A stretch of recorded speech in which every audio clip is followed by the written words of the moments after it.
Today, I'd like to talk about something I refer to as the nudge. The nudge is an interception or a deflection of a person's life. And this, we're talking about in the metaphysical field, in the interstellar field, in the advanced culture. So let's keep that in mind. I'm talking more of that interstellar reality field. Because within that field, there are different groups, different industries, what we think of as Cabal-controlled agencies.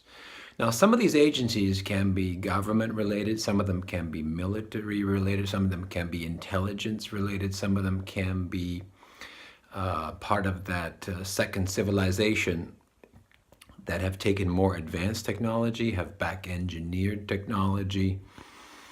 Some of these can be secret societies, witch covens. All of this stuff can be included in this Cabal-controlled group. And what they can do using, sometimes using magic, sometimes using just psychics, sometimes using technology, is they can track people who wake up. And then they can find out what these people are here to do. And then they can form a strategy to nudge that person off course so that they do not fulfill their mission or their purpose on earth. Now, I call it a nudge because if you dramatically shift somebody's life, that becomes obvious, right? And all their friends and their colleagues will notice that's obvious. So there's a reaction. B, there's a resistance. If you push somebody too hard, then that person will resist. So the technique is to slowly nudge people off course so that it's unnoticeable, it's seamless. They're making a decision, they're making the wrong decision, they're making the wrong decision, they're making the wrong decision, and then they end up in the wrong place. But by that time, see, the key is that period of time has allowed them to move you or that person away from their mission, right? So it has to do with this timing. It has to do with this nudging.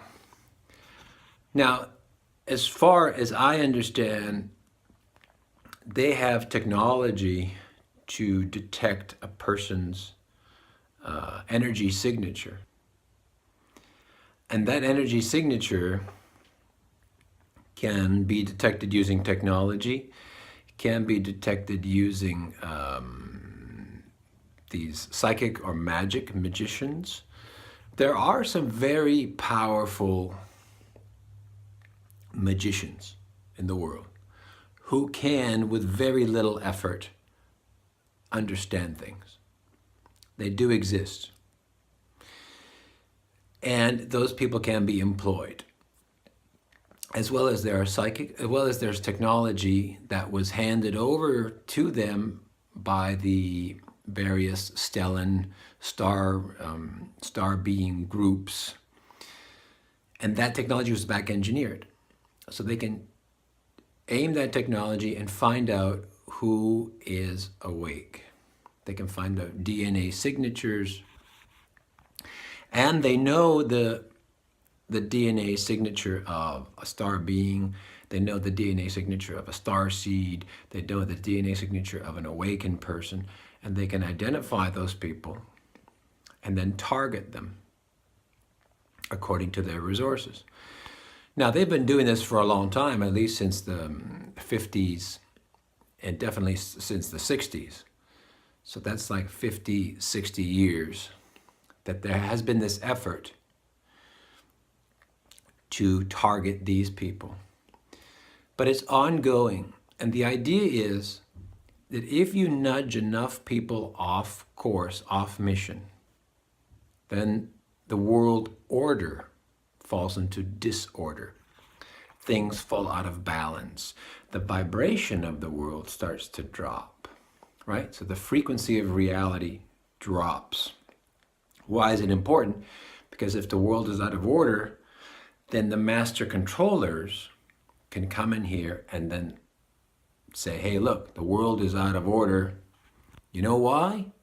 Because you're not listening to us, right? Even though they are behind it. They are behind the disorder.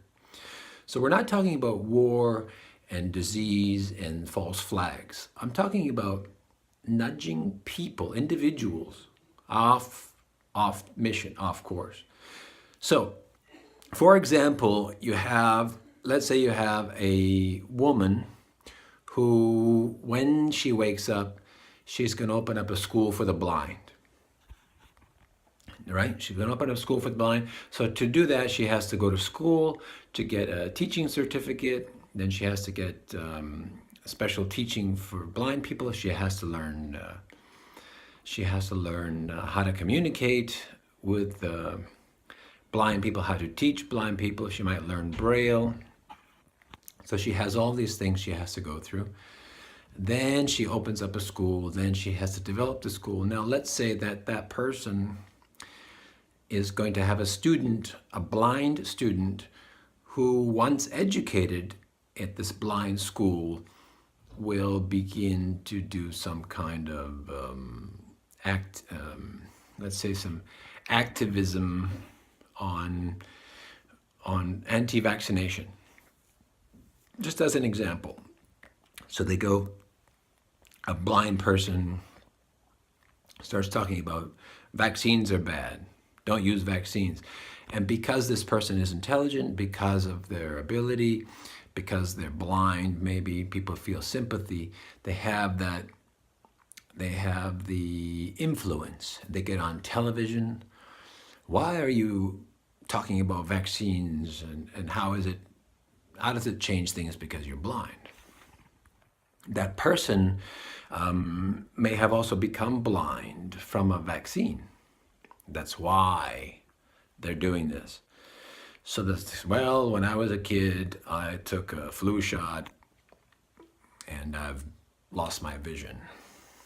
And I decided one day I'm going to learn and speak out, right? Now, the woman opens a school for the blind, which leads to this anti-vaccination campaign. Now, the master controllers, they see this, right? They can see into the future. They say, well, if this woman goes on her mission, we're going to have a problem. So they have to get her off mission, right? They have to nudge her. She needs to be nudged. Now, there's various things you can do, but once they target somebody, they can read people, they can understand people. Again, using technology, using science, using magic, using psychic power. There's many ways to do it. Once they read this person, once they figure out what's happening, then they start to nudge her. And it doesn't take much to nudge somebody. What you have to do is you have to read, right? Find out their likes and dislikes, find out their weaknesses, and play on those things. So let's just say as an example, this person is lonely, and although they have an obligation, they want to go to school, but they're lonely. So let's find them a mate, right? Let's find them somebody. We make that connection happen. A relationship forms. The relationship changes the path to going to school, right? And if they want to do it right, the relationship is a bad relationship, right? It's a bad relationship. It's going to keep her busy for a few years. Now she doesn't go to school. If she goes to school, doesn't do well, and all of that gets delayed, right? That's the point. The point is, if you can't completely change it, you're going to delay it, right? You're going to delay it. Now, the other thing you can do is you can go, the one they often use is the sexual orientation, right? Play with the orientation. Let's make them gay, let's make them lesbian, let's make them bisexual. Play with the orientation, because that's has a very powerful shift. Rather than opening up school for the blind, they become an advocate for the community, right? They become interested to figure out who they are. They start spending their energy understanding who they are and their gender, and they start to join groups for gender orientation and equality, things like that. So now all of a sudden, by adjusting the orientation, they are not getting into the opening up the blind school. Or that puts on the back burner, and then everything gets pushed. Now, this happens a lot more often than we'd like to think, and it happens in many ways. Oftentimes, when someone is identified as waking up, they will be targeted. And now, again, we're talking about this interstellar, this reality, this higher level spiritual awakening, this star being incarnation, this kind of level. They'll be targeted. And they'll be targeted because the mission has to be hampered, has to be stopped. These people have to be nudged. And they've been doing this for a long time, so they're very good at it. Whether it's mind control, whether it's some kind of programming, whether it's fear, right? Injecting a lot of fear and threat into the person, whether it's lowering self-worth and self-esteem, whether it's playing with their emotions, whether it's playing with their ego. Oh, you can be successful, you can be famous, you can be rich. Oh yeah, I want to be rich. If I'm rich, I can help more people. No, that's not the mission. The mission is not to be rich. The mission is whatever that mission is. So there's many ways to do it. One of the common things they do is they overload the person, especially somebody who's resistant. They'll overload them. So the person's determined, they'll have some pushback, they'll have some negativity, they'll go through depression, they might go through substance abuse, but they'll fight through it. And they'll have support, and their friends will support them, but then these Cabal operatives will just go full bore. So between this negativity and this positivity, it creates like a confusion. The person just gets angry and says, I don't want to do anything. I don't care about anybody. I don't care about anything. I don't want to do anything. I'm so confused. This kind of thing happens, right? It's this overload, and they do it on purpose. This is very purposeful. You get this overload. So what happens is the decision gets delayed, right? I'm not going to school. I'm not going to do this. I'm not going to do that. And you get this very angry, muddled person who might go on to do something stupid, or might just waste time, just waste a couple of years to figure things out. Now, what they don't know that there was an attack, and it's very specific, and it could have been done over a period of weeks or months, and then there was a buildup, and then there was this explosion.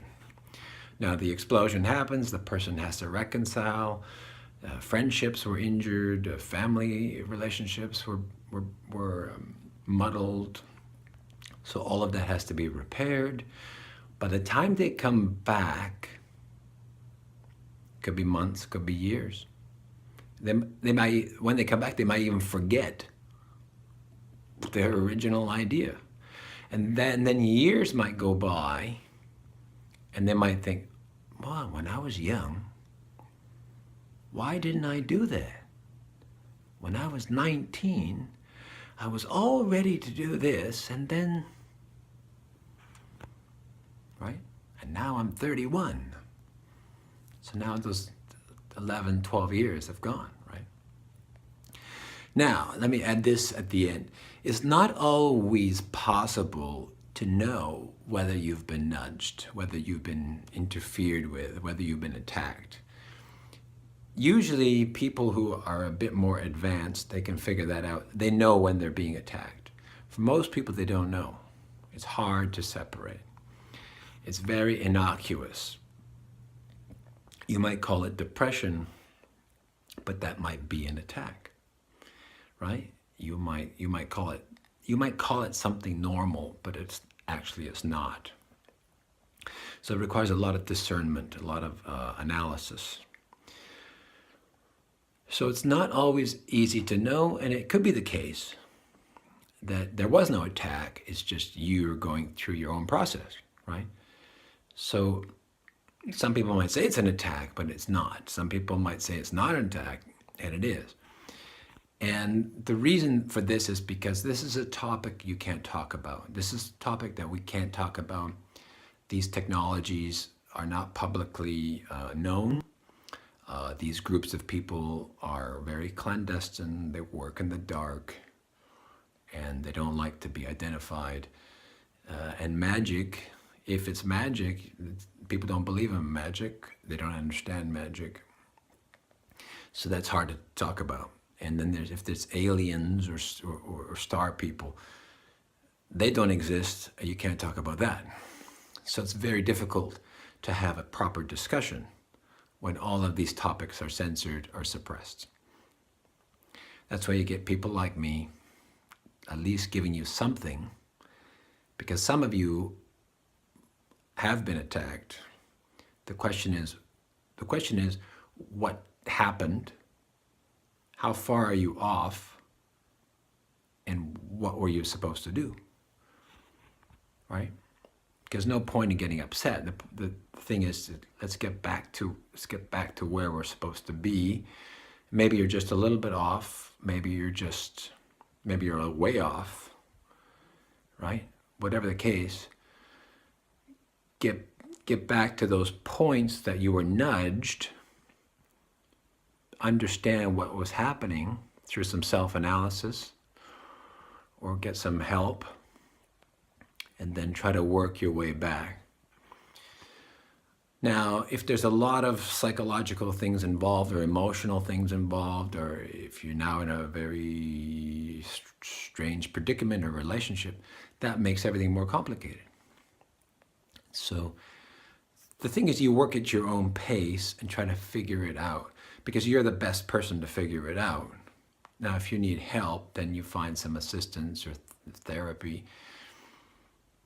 But, nobody is going to know as much about you as you. And a lot of the times, if there is a mission, if there is a purpose, it may not always be handed out, explained, to protect it from getting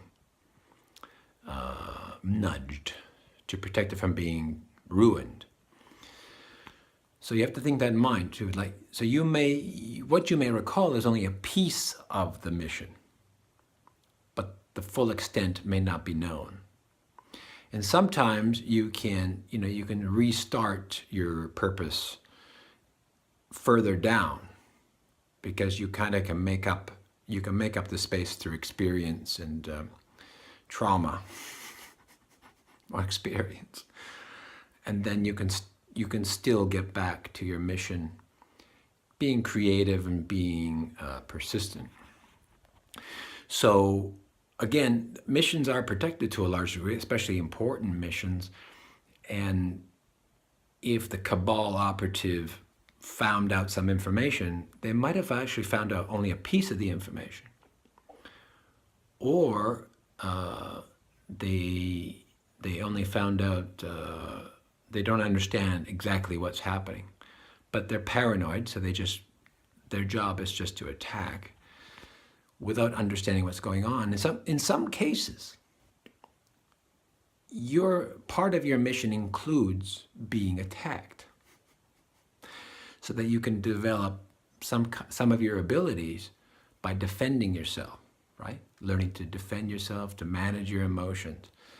So part of the mission can also include learning to protect yourself from these metaphysical, spiritual, psychotronic, magical attacks.